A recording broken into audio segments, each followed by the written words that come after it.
কলকাতা ভারতের বৃহত্তম ও সবচেয়ে জনবহুল শহরগুলির মধ্যে একটি। এরই সাথে ভারতের পশ্চিমবঙ্গের রাজধানীও। আন্তর্জাতিকভাবে শহরটিকে মানুষ চিনে দ্য সিটি অব জয় বা আনন্দের শহর হিসেবে। বিখ্যাত লেখক ডোমিনিক লেপিরি এই ডাকনামটি কলকাতা শহর সম্পর্কে বলতে গিয়ে তার উপন্যাসের শিরোনাম হিসেবে ব্যবহার করেছিলেন। কলকাতা অনেক ইতিহাস এবং ঐতিহাসিক একটি শহর। বহু বিখ্যাত কবি লেখক এই শহরটির সাথে যুক্ত, যাদের মধ্যে প্রথমেই থাকবে রবীন্দ্রনাথ ঠাকুরের নাম। কলকাতা শহরটি তার সুস্বাদু স্ট্রিট ফুডের জন্য খুবই বিখ্যাত। ভ্রমণ গল্পের আমাদের আজকের গন্তব্য কলকাতা। সম্পূর্ণ ভিডিওটিতে থাকবে ঢাকা থেকে কলকাতা যাওয়ার উপায়, কলকাতা গিয়ে কোথায় থাকবেন, কি খাবেন, হোটেল ভাড়া সহ কোথায় কোথায় ঘুরবেন তা নিয়ে একটি বিস্তারিত এপিসোড, যা দেখলে কলকাতা সম্পর্কে মোটামুটি একটি ধারণা পেয়ে যাবেন বলে আশা রাখছি। আমাদের এবারের যাত্রা শুরু হতে যাচ্ছে ঢাকার সায়দাবাদ বাস স্ট্যান্ড থেকে। এই যাত্রায় আমরা যাচ্ছি স্টার ডিলাক্স এসি বাসে করে, যার ভাড়া পড়েছে 1000 টাকা করে। আমাদের বাসটি রাত 11টা 30 মিনিটে আল্লাহর নাম নিয়ে যাত্রা শুরু করে ঢাকা থেকে সরাসরি বেনাপোল বর্ডারের উদ্দেশ্যে। কারণ কলকাতা যেতে হলে আপনাকে প্রথমে পৌঁছাতে হবে বেনাপোল স্থলবন্দর, তারপর সেখান থেকে দুই দেশের ইমিগ্রেশন কমপ্লিট করে লোকাল গাড়ি কিংবা ডিরেক্ট গাড়িতে করে যেতে হবে কলকাতা। বেনাপোল যাওয়ার জন্য ঢাকার বেশ কয়েকটি পয়েন্ট থেকে পেয়ে যাবেন Shyamoli, Hanif, Green Line, Star Deluxe, Saudia সহ বেশ কিছু পরিবহনের বাস, যার নন এসি বাসের ভাড়া পড়বে জনপ্রতি 700 থেকে 900 টাকা, আর এসি বাসের ভাড়া পড়বে 900 থেকে 1500 টাকা। এছাড়াও আপনারা যারা ডিরেক্ট ঢাকা থেকে কলকাতা যেতে চান সেক্ষেত্রেও বিভিন্ন ধরনের বাস পেয়ে যাবেন, যার ভাড়া পড়বে পার পার্সন 1100 থেকে 2100 টাকা পর্যন্ত। এছাড়াও আপনারা চাইলে ট্রেনে কিংবা এয়ারে করে কলকাতা যেতে পারবেন। সেক্ষেত্রে ট্রেনের ভাড়া বিভিন্ন ক্লাস বেঁধে বিভিন্ন প্রাইজের মধ্যে পড়বে। আর ডিরেক্ট ট্রেনে যেতে চাইলে মৈত্রী এক্সপ্রেসে যেতে পারবেন, যার ভাড়া পড়বে জনপ্রতি 3530 টাকা করে, যার সাথে ট্রাভেল ট্যাক্স অ্যাড থাকে। জেনে রাখা ভালো, ঢাকা থেকে বেনাপোলের দূরত্ব প্রায় 208 কিলোমিটার। লম্বা এই পথটুকু অতিক্রম করতে আমাদের সময় লাগবে প্রায় 4.5 থেকে 5 ঘন্টার মতো। প্রায় 2.5 ঘন্টার মধ্যে আমরা পৌঁছে গেলাম সাম্পান ইন হাইওয়ে রেস্টুরেন্টে, যেটি গোপালগঞ্জে অবস্থিত। যাত্রা বিরতি রেস্টুরেন্টগুলিতে খাবারের আগে অবশ্যই দামটা জিজ্ঞেস করে নেবেন, কারণ যাত্রা বিরতি রেস্টুরেন্টগুলিতে খাবারের দাম তুলনামূলকভাবে একটু বেশি হয়ে থাকে।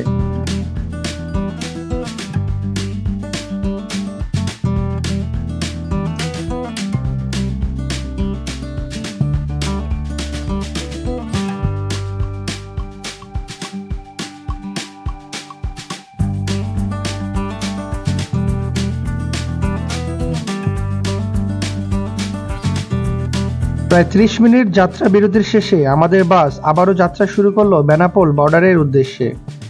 ভোর 4:30 নাগাদ আমরা পৌঁছে গেলাম বেনাপোল বর্ডারে।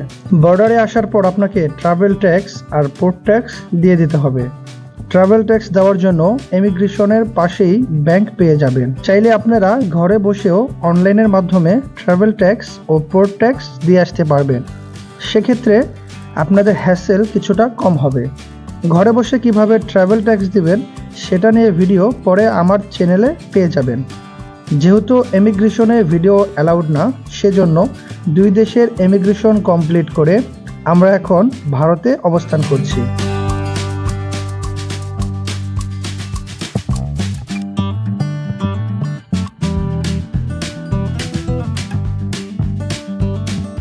ভারতে প্রবেশ করার পর আপনারা এখানে অনেকগুলি মানি এক্সচেঞ্জের দোকান পেয়ে যাবেন। চাইলে কয়েকটি দোকান ঘুরে দামাদামি করে এখান থেকে কিছু টাকা ভাঙিয়ে রুপি করে নিতে পারেন, কারণ বর্ডারের পাশের দোকানগুলিতে টাকার রেটটা ভালোই পাওয়া যায়। তো সবাই আসার পর আমরা আসলাম নাস্তা করার জন্য। ভাইয়া খাবারের টেস্টটা কেমন ভাই? ফাইন, ইন্ডিয়ার প্রথম খাবার। হ্যাঁ, ব্রেকফাস্ট। ভাইয়েরা ভাত খাচ্ছে, আমরা হচ্ছে খাবো রুটি, ডাল আর হচ্ছে অমলেট আসতেছে। বেনাপোল থেকে কলকাতা যাওয়ার জন্য আপনারা এখানে ডিরেক্ট বাস পেয়ে যাবেন, যার ভাড়া পড়বে 300 থেকে 350 রুপি, আর সময় লাগবে প্রায় 4 থেকে 5 ঘন্টার মতো। আর লোকালভাবে যেতে হলে আপনাকে প্রথমে বর্ডার থেকে অটো বা সিএনজি নিয়ে যেতে হবে বনগাঁ রেল স্টেশনে, আর ওখান থেকে শিয়ালদা স্টেশনে। আমরা যেহেতু লোকালভাবে যাব, তাই এই অটোতে উঠে পড়লাম। বনগাঁ স্টেশন পর্যন্ত ভাড়া পড়বে জনপ্রতি 50 রুপি, আর সময় লাগবে আধা ঘন্টা।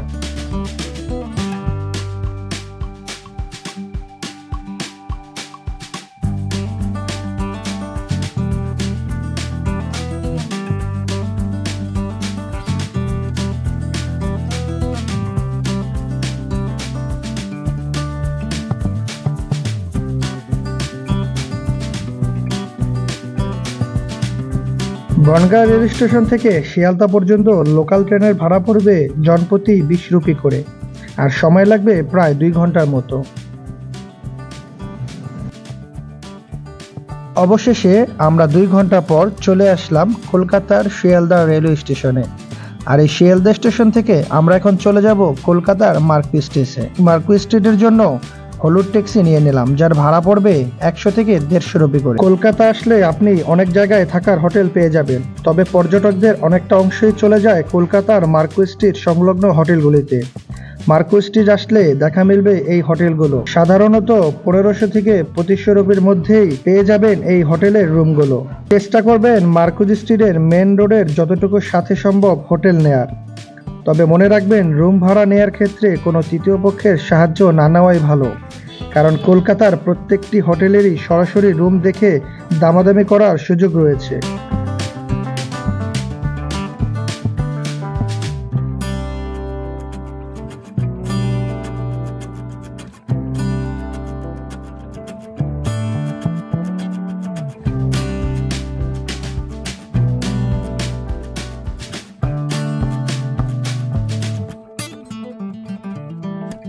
ফাইনালি আমরা মার্কুই স্ট্রিটের সাথে আরামবাগ হোটেল অ্যান্ড রিসোর্টে রুম ভাড়া নিই, যার রেগুলার ভাড়া ছিল 2000 রুপি, আর ডিসকাউন্টে পেয়েছি 1500 রুপি।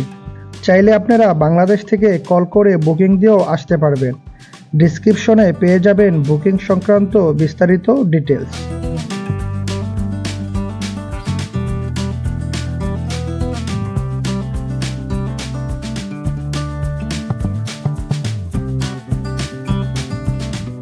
আমরা মাত্র হোটেল থেকে বের হয়ে লাঞ্চ করতে চলে আসলাম আব্দুল খালেক রেস্টুরেন্টে। কলকাতার মার্কুই স্ট্রিটের মধ্যে সবচেয়ে জনপ্রিয় একটি হালাল রেস্টুরেন্ট হচ্ছে এই খালেক রেস্টুরেন্ট।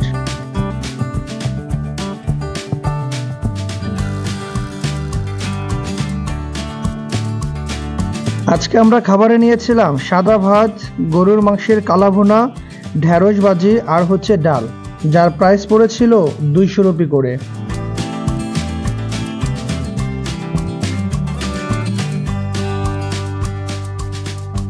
খাবার শেষ করে চলে আসলাম কলকাতার বিখ্যাত মাটির কাপে চা খেতে, যেটাকে স্থানীয়দের ভাষায় মাটির ভাঁড়ের চা বলা হয়, আর যার প্রাইস ছিল 6 রুপি করে।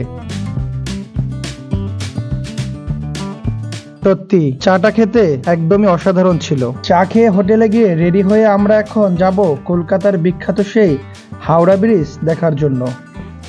যারা নদীপথে হাওড়াকে উপভোগ করতে চান, তারা চলে যেতে পারেন কলকাতার জেটি ঘাটে। জেটি ঘাট থেকে মাত্র 3 রুপি ভাড়া দিয়ে আপনারা নৌকাপথে যেতে পারবেন হাওড়ার ওপারে। কলকাতার আইকনিক স্থাপনার মধ্যে অন্যতম হচ্ছে হাওড়া ব্রিজ। 1943 সালে এটি খুলে দেওয়া হয়। এটি হুগলি নদীর উপরে অবস্থিত হয়ে কলকাতা ও হাওড়াকে কানেক্ট করেছে। আপনি যখন এই ব্রিজের উপরে অবস্থান করবেন, ঠিক তখনই উপলব্ধি করতে পারবেন যে এটি কত বড়। এমনও শোনা গিয়েছে এই ব্রিজে নাকি কোনো নাট বোল্ট ব্যবহার করা হয়নি, পুরোটাই রিভেটিং করে তৈরি করা হয়েছে।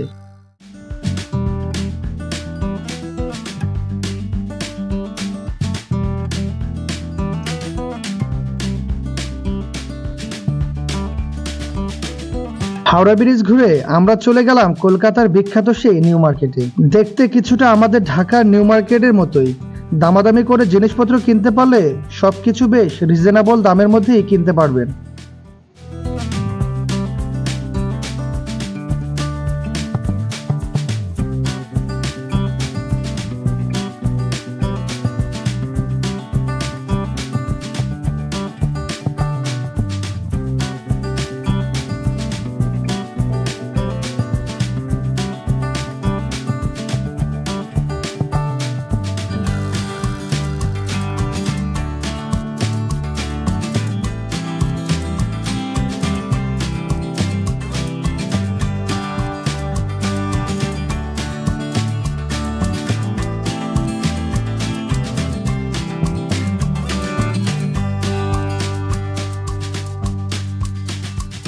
এছাড়াও চাইলে আপনারা অনেক নামি দামি শপিং মলও পেয়ে যাবেন শপিং এর জন্য। আমরা গিয়েছিলাম কোয়েস্ট মল, বেস্ট ইউনিক একটা মল, সব নামি দামি ব্র্যান্ডের দোকান রয়েছে এখানে। চাইলে এখান থেকে শপিংও করতে পারবেন। আর মুভি দেখতে চাইলেই কোয়েস্ট মলের উপরেই রয়েছে আইনক্স, চাইলে সেখান থেকে মুভি দেখতে পারবেন।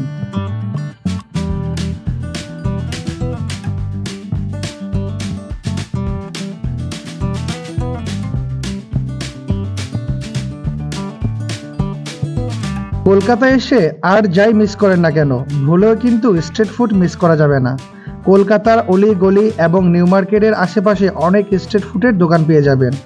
আমরা নিউ মার্কেটে এসে বেশ কিছু স্ট্রিট ফুড ট্রাই করেছি, যার প্রাইসও ছিল খুবই রিজনেবল এবং খাবারের টেস্ট দুর্দান্ত ছিল। সো কলকাতায় আসলে স্ট্রিট ফুড একদমই মিস দেওয়া যাবে না। পরদিন সকালে ঘুম থেকে উঠে নাস্তা সেরে আমরা বের হয়ে যাই সাইটসিং এর জন্য। আর আমাদের আজকের প্রথম স্পট হচ্ছে কলকাতার ভিক্টোরিয়া মেমোরিয়াল। এটি এখানে প্রবেশ করতে সারভুক্ত নাগরিকদের জন্য টিকিট প্রাইস 100 রুপি করে। 1906 সাল থেকে 1921 সালের মধ্যে ইংল্যান্ডের রানী ভিক্টোরিয়াকে উৎসর্গ করে বানানো হয়েছে এই মেমোরিয়ালটি। ভিক্টোরিয়া মেমোরিয়াল হচ্ছে মার্বেল পাথরের তৈরি বিশাল এক স্থাপনা। ঢুকেই আপনাকে কিছুক্ষণ হাঁটতে হবে। প্রথমেই চোখে পড়বে রানী ভিক্টোরিয়ার একটি মূর্তি। সামনাসামনি এটা দেখতে খুবই অসাধারণ লাগবে। এর পিছনেই রয়েছে সেই বিশাল প্রাসাদটি। মোবাইলে যতটুকু দেখেছি, বাট সামনে থেকে কিন্তু খুবই বিশাল ছিল এই স্থাপনাটি। বলা হয় তাজমহল যে ধরনের মার্বেল পাথর ব্যবহার করা হয়েছে, এই স্থাপনাটি নাকি তৈরি করতে ঠিক একই মার্বেল পাথরের ব্যবহার করা হয়েছে। ভিক্টোরিয়া মেমোরিয়ালের মধ্যে একটি বিশাল জাদুঘর রয়েছে, যার ভিতরটা খুবই সুন্দর। অবশ্যই অনেকটা সময় নিয়ে আসবেন এই ভিক্টোরিয়া মেমোরিয়াল ঘুরতে। আর এখান থেকে দেখা যাচ্ছে দ্য বিল্ডিং 42। এটি কলকাতা শহরের সবচেয়ে উঁচু বিল্ডিং। এটিতে মোট 65টি তলা রয়েছে। ভিক্টোরিয়া মেমোরিয়াল ঘুরে আমরা যাচ্ছি এখন সেন্ট পলস ক্যাথেড্রাল চার্চ ঘোরার জন্য, যার এন্ট্রি ফি হচ্ছে মাত্র 10 রুপি করে পার পারসন। এটার সুন্দর এই আর্কিটেকচার অবশ্যই আপনাকে মুগ্ধ করবে। আর এর সাইজ কিন্তু বিশাল। আপনারা চাইলে এর ভিতরেও যেতে পারবেন, বাট ছবি তোলা নিষেধ। চার্চের পিছনে রয়েছে বিশাল একটি মাঠ, চাইলে ওখানে গিয়ে বেশ কিছু পিক তুলতে পারবেন। চাইলে বেশ কিছুটা সময় এখানেও কাটাতে পারবেন। যেহেতু ভিক্টোরিয়ালের কাছাকাছি এই জায়গাটি, তাই আমি রিকমেন্ড করব এই জায়গাটি একদমই মিস করবেন না।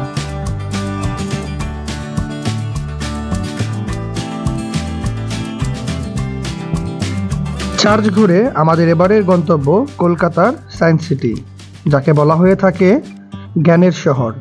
এখানে আসলে আপনারা পেয়ে যাবেন space theatre, missile park, ropeway, toy train সহ আরও অনেক অ্যাক্টিভিটিস।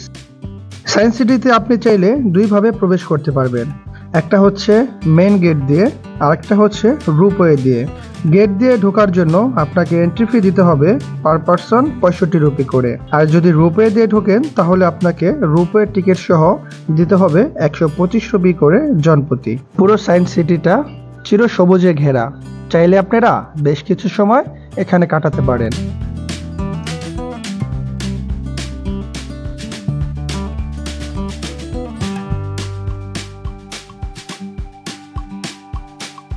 সায়েন্স সিটি ঘুরে লাঞ্চ করে একটু রেস্ট নিয়ে আমরা বিকালে গিয়েছিলাম কলকাতার সেই বিখ্যাত কফি হাউসে। যেই কফি হাউসটি ঘিরে মান্নাদের সেই কফি হাউসের সেই আড্ডাটা আজ আর নাই, এই গানটি তৈরি করা হয়েছে। আপনি চাইলে এটির উপরের তলায় গিয়েও বসতে পারেন, কারণ উপর থেকে পুরো কফি হাউসের খুব সুন্দর একটা ভিউ পাওয়া যায়। কফি হাউসটি কলকাতার কলেজ স্ট্রিটে অবস্থিত। এই ক্যাফেটি 1876 সাল থেকে চালু হয়। সেই তখন থেকে এখন পর্যন্ত কিন্তু এই কফি হাউসটি চালু রয়েছে। সো কলকাতায় আসলে ইন্ডিয়ান কফি হাউস কিন্তু একদমই মিস করা যাবে না। অবশ্যই একবার হলেও কফি হাউসের স্পেশাল কফিটা ট্রাই করে দেখবেন। আমরা এখানে এসে অর্ডার করেছিলাম ফিশ কাটলেট আর চাউমিন, সাথে ছিল ইন্ডিয়ান কফি হাউসের স্পেশাল কফিটাও। প্রাইসটা ছিল রিজনেবল এবং খাবারের স্বাদও ছিল অসাধারণ। এবার চলুন আপনাদেরকে কলকাতার আরেকটি আইকনের সাথে পরিচয় করিয়ে দিই। হলুদ কালার এই অ্যাম্বাসেডর। আপনি কলকাতার যেখানেই ঘুরতে যান না কেন, হলুদ কালারের এই ট্যাক্সিগুলো দেখতে পাবেন। এই গাড়িগুলোর লুকের মধ্যে একটা ভিনটেজ ভাব আছে, তাই কলকাতা আসলে একবার হলেও এই হলুদ ট্যাক্সিতে করে চলবেন। আর ভাড়াও কিন্তু বেশি নয়, আমরা যেখানেই গিয়েছিলাম ভাড়া ছিল 100 থেকে 200 রুপির মধ্যে। কলকাতা তার ঐতিহ্যকে ধরে রাখার জন্য আপনি এখানে মানুষের টানা রিক্সা দেখতে পাবেন। এভাবে মানুষকে টানতে দেখে সত্যি খুব খারাপ লেগেছিল, বাট আমি শুনেছি তারা নিজেরাই নাকি তাদের ঐতিহ্যকে বজায় রাখতে আগ্রহ করেই এই কাজটি করে থাকে। আমাদের কলকাতার ভ্রমণ গল্প ছিল এতটুকুই। আশা রাখছি কলকাতা ভ্রমণ সংক্রান্ত সকল খুঁটিনাটি বিষয়গুলি আপনাদের মাঝে শেয়ার করতে পেরেছি। যদি আরও কিছু জানার থাকে অবশ্যই কমেন্ট বক্সে জানাবেন। দেখা হবে আবারও নতুন কোনো ভ্রমণ গল্পে। সে পর্যন্ত ভালো থাকবেন আর আমার জন্য দোয়া করবেন। আল্লাহ হাফেজ।